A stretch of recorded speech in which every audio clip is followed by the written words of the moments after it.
Welcome to Real Estate 360 with real estate expert Kenn Renner. First of all, Merry Christmas. Yes. And you are fresh back from a trip to the West Coast. It's good to see you again. Good to see you. Yeah. So I appreciate your show and all the things that you've done for me, Sandy. Sure. Merry Christmas and Happy New Year. This is our last show of the year. It is. So, it's hard to believe. You guys had a good year. Oh yeah, we did. Our team, we just knocked it out of the park. We had double our best year. We had over $60 million in sales, and who knew that 2 years into a pandemic that we'd be able to do something like that. It's impressive. But it was nice to be able to see with that many that many home sales, that because people took action, we saw the appreciation rate anywhere from 20 to 45%. Mm-hmm. There's a huge amount of net worth that was created by people following what I was doing and taking action. We also got lucky because of what happened in the Austin market and everybody relocating here. So I want to thank my team for helping keep this machine going. That's my wife, Michelle. She's my biggest supporter and times my biggest critic, but she's also really has got me. She pushes me in the directions that we need to go, which is awesome. She told me many years ago, it's time for you to go out to California and shake hands, and that's what we did, and shake hands and make friends. And so Andrea's our office coordinator. She's our back office, and she is we're all real estate investors. We all own real estate. We're all buying the same stuff that we're selling our clients. And it was interesting because she was very conservative and didn't want to buy houses, didn't want to buy real estate, and then she's already up to 3 or 4 investment properties, and she's done super well with those. So I'm proud of her for taking that action, and thank her husband for saying yes. Then we got Sabrina. She's our road warrior. She's our walkthrough manager, and we brought her on this year, and she's doing a great job up and down the I-35 corridor, sometimes 200-300 miles a day in different directions, making sure those properties are looking good. Every property gets 2 walkthroughs, and so we want to make sure that house is in tip-top shape when you close on it. So I thank Sabrina for all of her road warrior stuff. Lisa and Marissa, our contract coordinators, they keep everything on the paperwork on the back end going strong. George, my father-in-law, he's an agent, but he doesn't sell much anymore. He's independently wealthy, and he's my mentor. He's kind of the path that we're following, is being able to create a lot of wealth through just buying and holding real estate. Daniel's our back end guy. He does all of the IT stuff and videos. I want to thank him. He's been with me over 10 years. Wow. Yep. And then Chad, he started off as a client, and he ended up being my agent a couple of years ago, and he's done amazing. He's our inventory manager. He's making friends with the on-site agents and the builders, and wanting that first call. They call from the builder, calling us first when something is available on the market to investors. So taking a look at the stats for last year, we're looking at Austin's median price now $455. That's up 24% from last year at this time. That was things were just starting to super accelerate right about this time last year, where we're talking about people lining up, for days in advance trying to buy a house in Austin. But we're still, if you look at the bottom right hand corner, we're still only at 1 month supply. Yeah. And 1 month supply is extremely low supplies. But the good news is it's starting to loosen up. If you look a little closer, the previous year in November was 0.1 month supply. Yeah. That means there was less than a week of houses available in the Austin. I mean, we're down to like what, 500-600 homes available in a whole city of 2.2 million people. Right. With the announcements of all the high-tech companies that are moving and relocating, Apple, Facebook, Google, we know all those, Oracle moving their headquarters here, Tesla moving their headquarters here, all of them have billion-dollar facilities. And then, of course, Taylor, Texas, Samsung. The big 800-pound gorilla is a $17 billion facility. Wow! I mean, you look at these Apple campuses that are $1 billion, and the Tesla building, it was $1 billion too. Samsung's 16 times that. I mean, amazing. $17 billion. In Taylor, Texas. In Taylor, Texas, just 14 miles west of Round Rock, east of Round Rock. And so we're studying those markets. We are letting our clients know what to look forward to. I mean, when you put $16 billion into one area, I mean, I have 1,000 acres that this facility is going to be on. So that's what we're doing. And also the Northwest Tech Corridor. We're doing a virtual bus tour of the Northwest Tech Corridor. And that'll be coming next week. But for now, we wanted to focus on the Austintonio market. Okay, there's an article that just came out. Is Austin and San Antonio getting closer to forming a metroplex that rivals DFW? So if you think about Dallas and Fort Worth, they were once separate towns, and then they got so big that they kind of came together. And what they're saying is that the corridor between San Antonio and Austin is going to become what they call a gigaplex. Yeah. It is the only obvious way for the cities to grow, and I-35 being the north-south corridor for the entire state, in fact, the nation. That's a no-brainer. So we spent several days, hundreds and hundreds of miles, combing through every subdivision that we could find that had homes available. We went from Kyle to Buda to San Marcos to New Braunfels. We checked out Seguin, Converse, all over San Antonio. And what we found was the prices were about half, about 60% of what you can get in Austin. Oh. But the rents were pretty much about the same price per square foot. So what we're seeing is people are making a flight to the suburbs. They're making a flight to affordability and availability, because Austin's still super tight market, 1 month supply. And a lot of people can't afford a medium price now house at $455 if they're only making $50, $60 a year. For instance, with talking about the Tesla facility, you're probably looking at the line workers there making maybe $50,000, $60,000 a year. They can't afford a medium price house unless there's two of them working, husband and wife. Right. But they can rent from us down in Kyle or Buda and San Marcos. These are only literally 25 minutes. There's a back road that takes you right up there, 25 minutes to the Tesla facility. Wow. So absolutely blowing up. So I have a virtual bus tour that we did, which is basically us. I took my video camera. We videotaped every model home that we were in, and you can get that from me. I just don't give it out in public on my website because people take that information and run with it and don't let us have the opportunity to sell. So this is you did all the legwork. Right. This is proprietary information. So I want to be in a relationship with my clients first before I start giving them these secret places that we're buying, the absolute best deals. So the way to do that is to book an appointment with me. It's call Kenn with 2 N's.com. And that is my scheduler. And it's easy to if I book a 20-minute appointment, it'll ring us when the time comes. And then there's also an investor questionnaire that I'd like you to fill out, just 7 quick questions about where you're at on it. And so book that at callkenn.com, do the investor questionnaire so I can get to know you. Or if you're reloading, there's a reload button on there as well. We have a lot of people reloading in from the Bay Area and from Southern California, from LA. So we want to help you out. Get here. We want to help you out. We want to help you find the home of your dreams and your investment. Also want to encourage you, the other resources, this show, kennsradio.com, and that's our show going back a couple of years. That's a playlist, kennsradio.com, that has all these episodes. And they go back in chronological order. They're all meant to educate. As you know, you know a lot more about real estate than you did last year. That's true. I do. Yeah. So, it's not going to spend a whole lot of time on the counter cycles. You can see that in my presentation. But I wanted to express that this chart here with the counter cycles between Texas and California has helped a lot of people create a lot of wealth by watching their prices go up and then exchanging them into Texas and then even exchanging them back into California.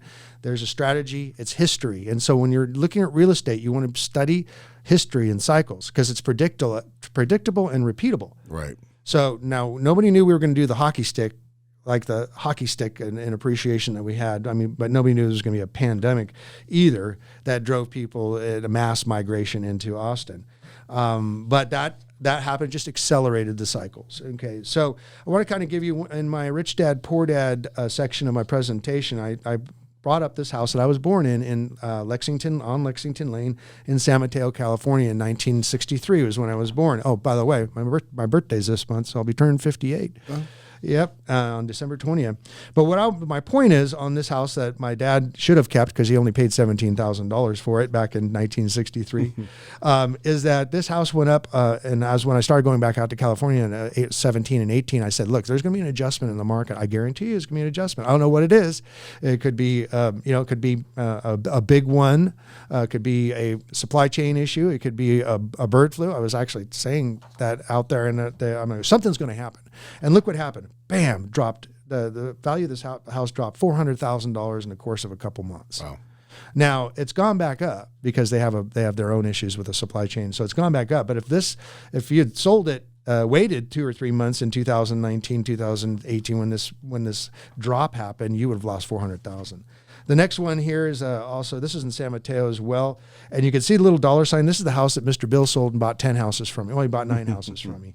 He sold this one, 1031 exchanged it with no taxable liability at the time, and was able to roll it into 9 houses in Texas. But what you'll see is where that little dollar sign is. That's when we told him to sell it. And you can see, I already saw that the market started declining, and I told him, get out now. And certainly he did. He got lucky. He got 1.4 for that 1.42 for the house. So he's able to buy the 9 houses from us, tax deferred. And then look at it, dropped down to $1 million. The value dropped at $400,000. If he had waited a couple months, this guy's trying to retire. Right. This was his retirement. It would have evaporated. Wow. Now, granted, it went back up again, and that's good. That's why we study these things. And the reason for back up again is that there's just people aren't selling. You know, they're supply and demand. Supply and demand. Yeah, and so we're going to talk a little bit about that supply and demand, because it's what we look for, and this is an example. I own this house. I've had this house since 2005. This is an Avery Ranch on Dodge Cattle, and you can see the nice steady appreciation from 2012 all the way to 2020, and all of a sudden hockey stick, just doubled in value in a course of 18 months. And so, you know, this house still only rents for about $2,500 a month. But it's worth over $600,000. It appraised it right at $600,000, and so those numbers don't work as good. They don't work that well. I mean, they certainly do for appreciation. Sure. But now you would be paying every month if you put 25% down. Mm-hmm. So, but it's a great place to park your money if you're going to invest, if you're going to live here and move there. You can also see that the market kind of started to make a little adjustment. It started to tail off there, and that's just in the last couple of months. And that's just a matter of when you've had 45% appreciation in 1 year, you're going to see a little bit of a buyer reaction, a buyer fatigue, and that's what we're seeing.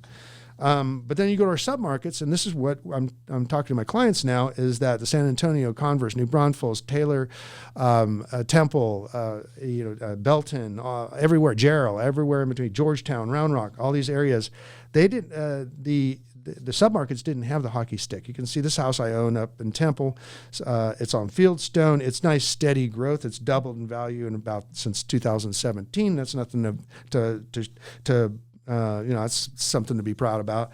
But what we're seeing right now, and you don't see on this chart, is it's hockey sticking right now. Right. And we're literally seeing scramble. We're seeing multiple offers and bidding wars and having to overpay for the properties.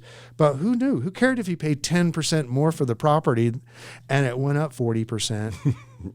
That's simple. It's pretty easy math. I mean, yeah. So that's why we're focusing on. People are going to flight to the suburbs, their flight to the submarkets. This house, you can see, is worth $210,000. I mean, this is 50 miles north. This house in Austin would be $420,000. Right. So people are willing to drive a little bit, and these are great little towns too. That's what you're going to see. We are in these little towns because people still want conveniences, but they don't want to pay. They don't want to get stuck in the city traffic and the city crime that's going on. And people want to be more, especially the millennials. They don't mind being out in the suburbs and spreading their wings a little bit. Right. So, just thinking about the traffic and getting here even in the middle of the day. I mean, our traffic is the I-35 is the worst traffic in Texas. Yeah. Most deadliest road. It's right up there in the top of worst in America. Right, it is, and not much fixing it. So there's talks, but it's a long ways away. Nice is that we do have the toll road and we get around it. Yeah. So that's nice. So I want to kind of introduce our team again a little bit, just kind of our value add here. We're to trust. We pride ourselves in being trusted experts, advisors, mentors, and we hook people up with their networks of help that help do all the entire process. And I encourage you to go back a few podcasts on the playlist, and you'll hear more about our team. The millionaire real estate investor is who we want you to be, multi-millionaire real estate investor, and we put you right here in the middle, and then we build this team around you. This is a team that I've put together. Most brokers don't have a network of help like this. It took years and years to put together, and one of the big ones here is on the far upper right-hand corner about 2 o'clock is the builders. They're the ones with the inventory. Those the ones that can control the inventory, control the market. Literally the key to the castle. the key to the castle. So we are got a great reputation with the builders. We want to be their first call when something pops on the market or when a new section. Oftentimes you already are. They already, even today on the way here, we got a call says we've been working with you in the past. Why would I make a call anywhere else? This one just came back on the market, and we're ready to go ahead and move forward. Also, we want to be in the middle of the market, just under the median price is pretty much our target market. I like to stay below the median price, but not too low, because you can see some of the hassle factors go up, and the liquidity goes down, the appreciation's lower on these rundown properties. And for instance, I just had one on 9th Street in Taylor, Texas. It was built in 1950s, and we just had to replace the sewer system. $19,000 on a house that's worth about $125. Yeah. So that's why we like buying new or newer. Sure. I won't ignore the resales at all, but it seems to be what was working for us. Everybody likes new. The tenants like new. The investors like new because it's under warranty. Right. So it's worked out really well. We've, like I said, $60 million so far this year, and that's a lot of real estate. But the numbers have to work, and so here's an example of a pro forma that we send out when we do our property tours, and we send out particular properties. Always include a pro forma, which gives you the numbers. And this was almost a 6 cap, which is incredible for brand new construction. It's really hard to find that, and I'd be more than happy to go over how these numbers work with our clients. Also, I put this together recently. It's an equity calculator, and this is what makes things really exciting. People are going, well, it's not too exciting to put all this money up and only have $200 or $300 positive cash flow. I said, no, this is what you got to do. You got to look at what would happen if we just had a regular appreciation rate, which is about 7%. So even nationwide is about 7% historically. We've had 18 to 40% nationwide, Austin being the 40%er, 18% being San Antonio. Okay, still not bad. But even at 7%, if you put your minimum 25% down, in 3 years, you have 125% return on that initial investment. That's at 7%. That's the power of leverage and compounding. And so if you start using numbers like what we've seen, 20 and 30, you can plug these numbers in there, and it is it's the hockey stick. Right. And you take this and you multiply it by 10 properties or 20 properties. I mean, we're up to 13 properties. We're going to 20. We'll be there within a year or two, and beyond. It really becomes exponential. So that's what we do is we help build equity for long-term investment for people who are looking to build legacy and financial freedom. So let's take a look here. We're going to have a new investor bus tour, actual bus tour, probably first quarter of 2022. I've had dozens and dozens of bus tours, but now we're doing it virtually because we're still people don't want to get on airplanes. So I put together a playlist of videos that we did for every single subdivision that we hit from Kyle Butte all the way down into West San Antonio, hundreds of miles. And the bus tours, we're Chad, you can see there, he's our inventory manager. We're standing out in front of a trailer, which is where there's no lots, nothing's been built yet. This is where we want to be. You get the beginning of the subdivision, watch those prices go up. Historically, they always raise the prices as a subdivision gets built out. And so we always try to get in first phase or the first part of a phase. And that's where we were in South Austin when we took that picture. They'll take good care of you when you show up like that. Yeah. Then the next one is where we have the pulled up to a model home for the home builder with 22 people with their checkbooks ready to write. Even better. Become very popular. Yeah. And they kind of scratch their heads and say, what is he doing? And what kind of operation is he running? Well, I hope he comes back. Yeah, I hope he comes back. I remember we pulled up to Santa Rita Ranch when they were selling, and that's up in Liberty Hill where I live now. And we had the bus. And the lady that was supposed to help us out, she didn't know I had a bus of clients. I walked in there and she was with the client. So she goes, oh yeah, no, she can help you out. Her partner helped out, and she ended up a dozen sales that day. So, right. Yeah, you never know who's going to pull up at your front door. So, yeah, it's kind of cool on our bus tours, and like now we do them virtually, but we'll do live again as we were able to meet with in fact, this was last 2 years ago this month, meet with the property manager. You see the property managers down there talking about his business, and then next to him is our lender. One of our lenders, Sherry Eckert, was there to try to answer questions about everything that their roles. sales are. We also ran into our on-site agent. You can see we're all gathering around the on-site agent, and that she answers all our questions. And in this community, she sold 10 homes on this tour. So good day for her. It's a good too. day for her. Yeah. So she's pretty happy. And guess who she calls first? I bet she calls you. Yeah. Yeah. And then, of course, we always like to have fun. That's our motto of our company, which is having fun, making dreams come true through real estate and home ownership. So part of the fun is stopping at the famous Texas barbecue joints. Yeah. And this one happens to be one of the top 10 in Texas is Schoaf's. So for those that are not vegetarians, we make sure that they're well fed on the trip. So if people want to reach out to you, what's the best way? It's call Kenn is the scheduler for the appointment, and that's the best way to get a hold of me. Call Kenn. Kenn with 2 N's.com, and definitely review the kensradio.com. So that's this show going back in history. So call me, call Kenn.com, and I'll talk to you soon. We'll see you in 2022.